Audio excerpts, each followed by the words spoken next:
to make the 42nd selection in the 2020 NHL Draft. I throw it to Jeff Keelty, the Assistant General Manager for the Nashville Predators. From the London Knights, Luke Evangelista.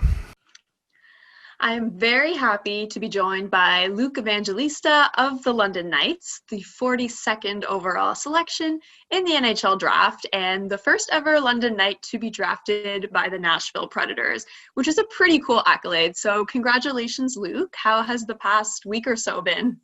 Yeah, thank you. It's been a crazy week. I mean, obviously the draft day was something special. It's something I'll never forget. And then, just been talking with Nashville a bunch and talking with my teammates here in London a bunch and just taking it all in. It's been a really cool week.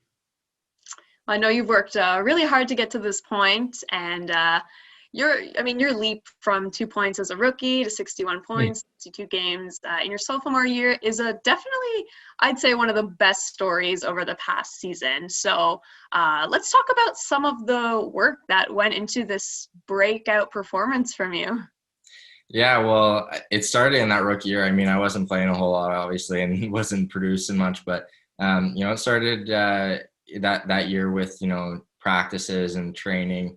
The staff in London was great with me in terms of, prepping me for the years to come in the OHL because they knew that, we had a deep roster that first year, so I wasn't going to play a whole lot. But, they prepped me for these upcoming years here. And, I had a big summer last summer and came in with a lot more confidence and just felt a lot more ready for the OHL pace. And it paid off for sure.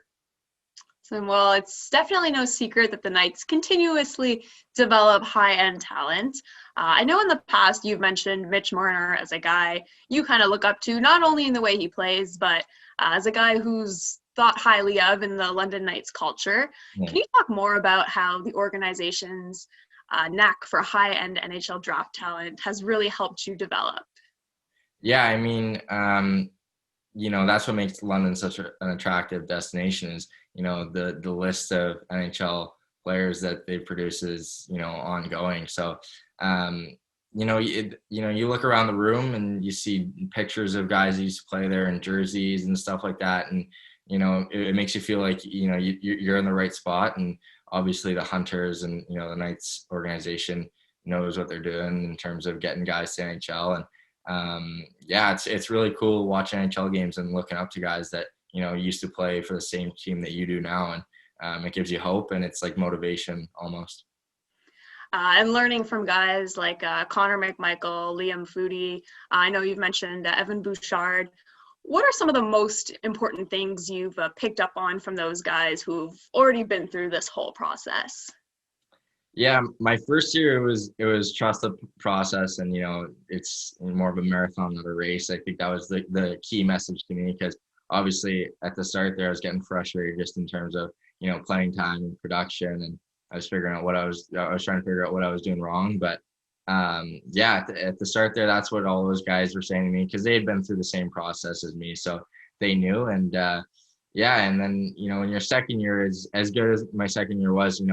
There's ups and downs throughout the way. So that's the other thing too is, as a hockey player, you're going to experience those up and downs and just to try and stay even keel throughout.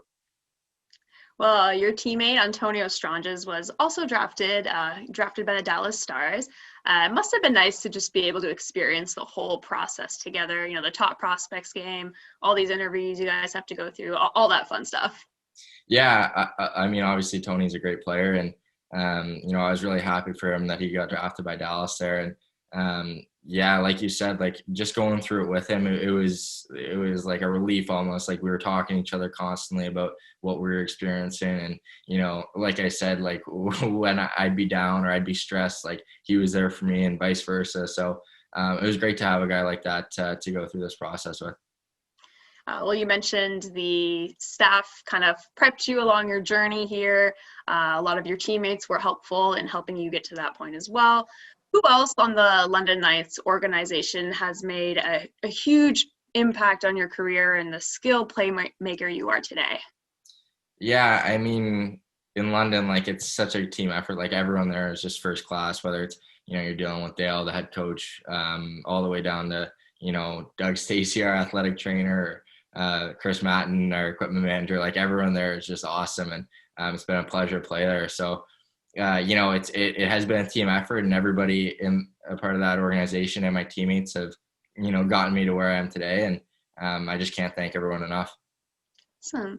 Well, you've definitely mentioned the importance of getting through that tough 16-year-old year, and now you're ready to make an impression with the Nashville Predators organization. Yeah. And now that you've kind of been through this entire process, I know it's an ongoing process, especially in what has turned out to be such an interesting year with some extra waiting time, some extra patience on your end. What exactly will you be telling the younger players in London about all of this? Basically exactly what everyone else told me. I mean, I started last year. That was one of the key things for me, was I was going to make sure that those 16-year-olds like knew that I was in their, you know, in their corner, and I had experienced the same thing as them. So I was constantly talking to them last year, and, you know, I plan to do the same this year, you know, especially with a lot of our older guys and our vets leaving to go, you know, play pro or, you know, whatever. There's a lot of leadership roles opening up. So I think for me, if I can just continue to do that and, you know, kind of guide those young guys, that'll be really helpful for, you know, me in terms of being a leader, and, you know, them in terms of figuring their way out in the league. Excellent. Well, I just have one last question. Can you pick one memory, one standout milestone moment for you that really stands out above all others over the past 2 seasons? There's been, you know, most of my like happy memories to come this past season, but I'd probably have to say, you know, just my first goal in that hat trick. You know, it was a huge relief because, you know, obviously I had a huge monkey on my back. I went that whole year without scoring. So to finally get one, and then for it to come in bunches like that, it was a huge relief, and it kind of, you know, kick-started my year, I guess. I had a feeling you would pick that one. Well, Luke, thank you so much for taking the time to chat. Congratulations. Best of luck in the off season. Perfect. Thank you very much.